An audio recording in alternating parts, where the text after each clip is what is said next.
So এখানে ধনেটা খুব ভালো করে ওয়াশ করে নিতে হবে ফার্স্ট অফ অল, দেন এটাকে এভাবে গোছাটা ধরে যখন এভাবে করে ঝাড়া হয় পানি আর থাকে না। তো পানি খুব সুন্দর করে পড়ে যায়, এক ফোঁটা পানিও থাকে না। সো মেক শিওর পানিটা ফুল ফেলে দিতে হবে, মানে ঝেড়ে ফেলে দিতে হবে। তো এখানে আছে কিছু বুটের ডাল আর আছে মুসুর ডাল। সো মুসুর ডালের পরিমাণটা বেশি, 2 কাপ মুসুর ডাল 1 কাপ বুটের ডাল, ঠিক এইভাবে করে নেবেন, তাহলে পেঁয়াজটা খেতে খুব মজা হয়, অনেক মুসমুসা হয়। তো আমি খুব ভালো করে ধুয়ে এভাবে দেখতে পাচ্ছেন ঝাঁঝরির মধ্যে নিয়ে নিলাম যাতে পানি না থাকে। এখন এটা আমি শুকনো শুকনো করে ব্লেন্ডার করে নিব, আপনারা শিলপাটায় বেটে নিতে পারেন। আচ্ছা, আমি হচ্ছে আমারটা হ্যান্ড ব্লেন্ডার দিয়ে বেটে নিচ্ছি, হ্যান্ড ব্লেন্ডার।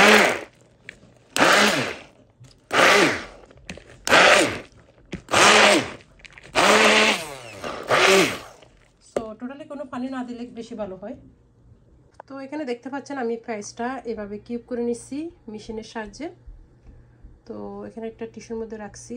পানিটা পেঁয়াজটা কিন্তু গোটা অবস্থা ধুয়ে নিতে হবে, ধুয়ে যদি মুছে নিতে পারেন তাহলে পানির পরিমাণটা কম হবে।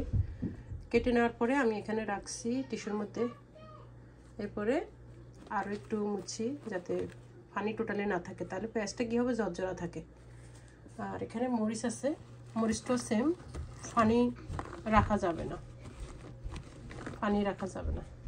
আর এখানে আছে ধনেপাতা, ধনেপাতা একদম কোনো পানি নেই, যদিও আমার ধনেপাতাটা ফ্রোজেন করা একদম পছন্দ করি না, তা আপনাদের সুবিধার্থে অনেকে পছন্দ করে বা আপনারা করতে পারেন কেউ না কেউ। আমার ভালো লাগে না স্পেশালি ধনেপাতা, আমার কাছে মনে হয় যে কি সেই গ্রানটা চলে যায় এই আর কি। সো আমি জিপ ব্যাগও রাখছি, আবার হচ্ছে কি আপনার কন্টেনারও রাখছি, দুটাতে আমি রেখে এটা ট্রাই করছি। এখন যেহেতু রমজান মাস, এই মাসটা একটু যতটা কাজ কমানো যায়, কারণ এগুলি কাটতে করতে অনেক টাইম লাগে, এটা কিন্তু সত্যি কথা। তো ওগুলো থেকে বাঁচার জন্য, তো যাই হোক, এবার হচ্ছে আমি প্রথমে আপনাদের সাথে মরিচটা শেয়ার করতেছি। এটা আমার কিন্তু মরিচের কোনটা, মরিচটা কিন্তু আমি ফ্রোজেন করে রাখি, আর আমাদের এখানে মরিচের দাম অনেক, কাঁচামরিচের দাম অনেক বেশি হয়। দেখতে হয় একদম গ্রিন থাকে। মেক শিওর পানিটা যদি ঝরাই রাখতে পারেন ক্লিন করে, মরিচটা কিন্তু ধোয়া, হ্যাঁ, ধুয়ে তারপরে পানিটা মুছে রাখলে। নিচে একটা টিস্যু দিছি, তার নিচে একটা পেপার দিছি, এই যে একদম খুব সুন্দর এভাবে গ্রিন থাকবে আস্তে আস্তে, মানে খুবই ভালো লাগে। কাঁচামরিচ ফ্রোজেন করা একদম অনেক সুন্দর। তো এবার আমি পেঁয়াজটা রাখতেছি, ধনেপাতাটা জিব্বাকে একটু সাথে থাকুন। তো এই যে দেখতে পাচ্ছেন এখানে আমি পেঁয়াজটা নিয়ে নিলাম জিব্বাকে। তো আমি জিব্বাকে পেঁয়াজটা ফার্স্ট টাইম নিছি, আমি ইউজুয়ালি সবসময় এখানে রাখি, তো এটা অনেক দিন হয়ে গেছে। আর এখানে আছে রসুন, রসুনটা আমি কিউব করি না, রসুনটা আমি এভাবে রাখি, রসুনটা সবসময় নরম থাকে। আর এটার কারণটা হচ্ছে আমি রসুনটা ব্লেন্ডার করতে লবণ দিই, সাথে হচ্ছে তেল, সয়াবিন তেল দিই, তো রসুনটা দেখতে সুন্দর থাকে। আমার কাছে গ্রিন দেখতে ভালো লাগে না, আর অনেকে পছন্দ করে যে গ্রিন, যেন রসুনটা গ্রিন থাকে। সো আমার সাদা থাকতে ভালো লাগে আর কি। দেখতে পাচ্ছেন নরম, এটা কিন্তু ডিপে থাকে, ওকে, আইসক্রিমের মতো আর কি। আর এটা হচ্ছে আদা, সো আদার কিউব, এগুলো হচ্ছে বড় বড়, আমার ছোট ছোট কিউব আছে, এগুলো হচ্ছে বড় বড় 1 টেবিল স্পুনের। তো টি স্পুনেরও আছে, টেবিল স্পুনেরও আছে। তো টেবিল স্পুন যেগুলো সেগুলো এখানে, এই যে। আর আদাগুলি হচ্ছে অর্গানিক, এই জন্য খুব ঝাঁঝালো, অনেক দিন ভালো থাকে, মানে 1 বছরের মতো, আমার কাছে মনে হতো 1 বছরের মতো, 1 বছরের উপরও ভালো থাকে। তো যাই হোক, এই যে আদা, এখন সব কিছু আসলে এক্সপেন্সিভ, পেঁয়াজ বলেন, রসুন বলেন, আদা বলেন, এভরিথিং। একসময় ধনেপাতা 6 থেকে 7 মুঠা নিতাম, মুঠা 6 থেকে 7-8 মুঠার আমরা $1 দিয়ে নিতাম, আর এখন $2 এক মুঠা, এক মুঠার দাম $3। তো এই যে দেখতে পাচ্ছেন আমি হচ্ছে ধনেপাতাটা নিয়ে নিলাম একটা বক্সে। সো ধনেপাতা ইউজুয়ালি আমি এরকম বয়মে রাখছি, জিপ ব্যাগে রাখছি, এরকম জিপ ব্যাগে রাখছি, এখন এটাতে রাখতেছি, দেখা যাক। আর এই হচ্ছে মরিচগুলি, তো সব এখন আমি আবার কাটকে ডিপে রেখে দিব, তো এগুলো লং লাস্টিং, অনেক দিন থাকে, সমস্যা হয় না। আচ্ছা, আমি হলো দুঃখিত, আমি সরি, আমি হলো ভুলে যাই সবসময় সব কিছু অ্যাকুরেট বলতে। তো আমি যেটা করি আর কি, এটা আমার পার্সোনাল, আমি হচ্ছে এটার উপরে আরও একটা টিস্যু দিয়ে রাখি, জানি না, আমার কাছে খুব ভালো লাগে এভাবে করে, একটা বেনিফিটটা কি জানি না, বাট এইভাবে আমি রাখি, এই হচ্ছে কথা। সো আরও লাগবে আমার মরিচ, কালকে ফ্রাইডে আছে, তো কালকে গিয়ে মরিচ আরও নিয়ে আসবো।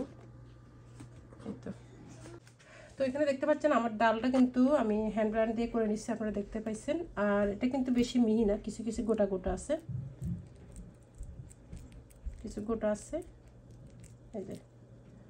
তো এখানে আমি হচ্ছে পেঁয়াজ, কাঁচামরিচ আর হচ্ছে ধনেপাতা, এগুলো সব আমি এখানে দিয়ে দিচ্ছি।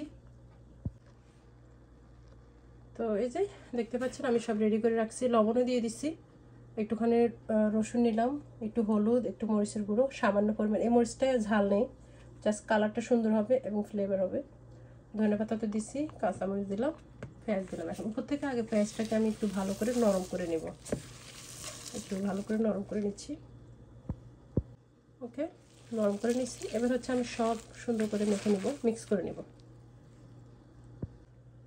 তো আমার ডালটা খুব ভালোভাবে মাখা হয়ে গেছে, দেখতে পাচ্ছেন। ওকে, তো এখন হচ্ছে শেপটা আপনাদের উপরে, আপনারা কেমন করে শেপ করবেন। তো আমি ছোটো ছোটো সাইজ করে নিচ্ছি এভাবে, জাস্ট পেঁয়াজ আকারে ছোটো ছোটো করে রাখবো, আমি বড়ো করে রাখবো না, এভাবে। তো এই যে দেখতে পাচ্ছেন আমার সব রেডি। এখন আমি এগুলি ডিপে রেখে দিব, এগুলি শক্ত হওয়ার জন্য। এই যে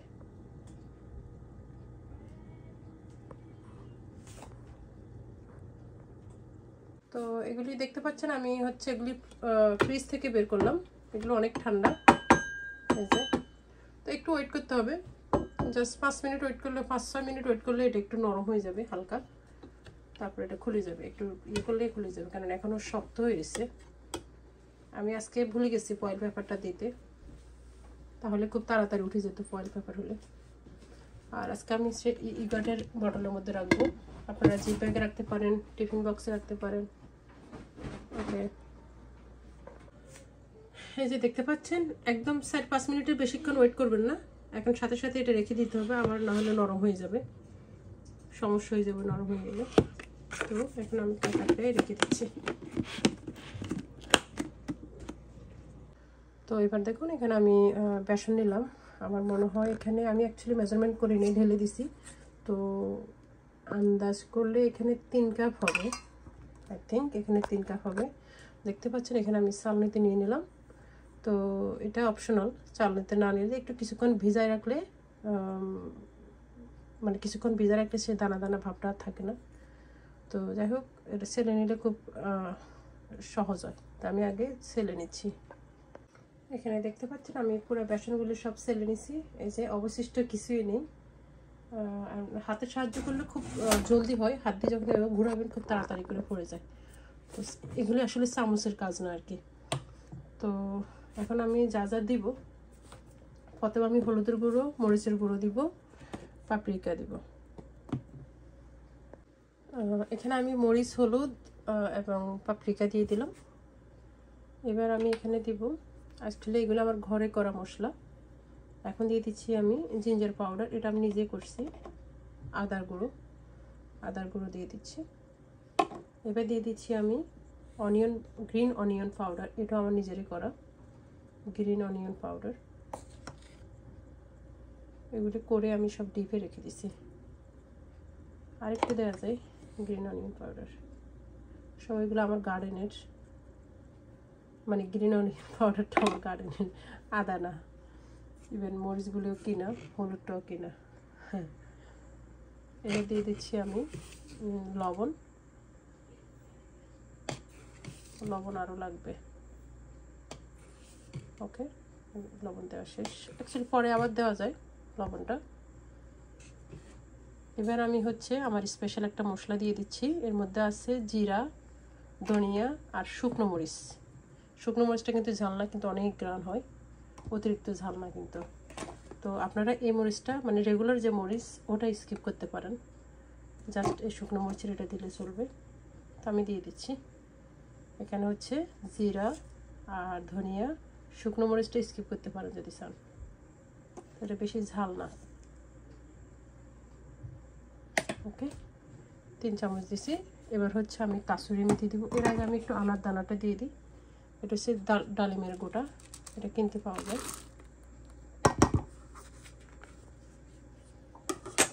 এটা হচ্ছে প্যাকেটটা।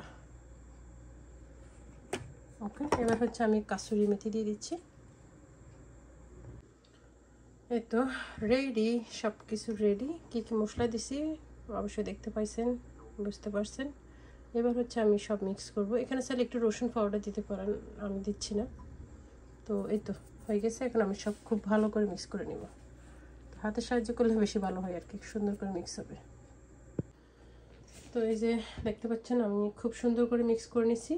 এখন একটা শুকনো বয়মের মধ্যে রেখে দেব, এয়ারটাইট কন্টেনার, মানে ভালো করে কাক আটকাবে এরকম একটা। তো 2-3 মাস 4 মাস ভালো থাকবে, সমস্যা হবে না। তো একদম রোজার মাসটা খুব সুন্দর কেটে যাবে। তো এই যে আমি এখানে বয়মে নিয়ে নিলাম, আমার এতটুকু হয়েছে, অলমোস্ট ফুল হয়ে গেছে, অলমোস্ট। তো এখন কাক আটকায় রেখে দেবো, 2-3 মাসের ভালো থাকবে। এটা রোজার মাসেই শেষ হয়ে যাবে, আমার আরও বানাইতে হবে। তো এটার একটা রেসিপি, এই বেসনের একটা রেসিপি আপনাদের সাথে আমি শেয়ার করবো ইনশাল্লাহ।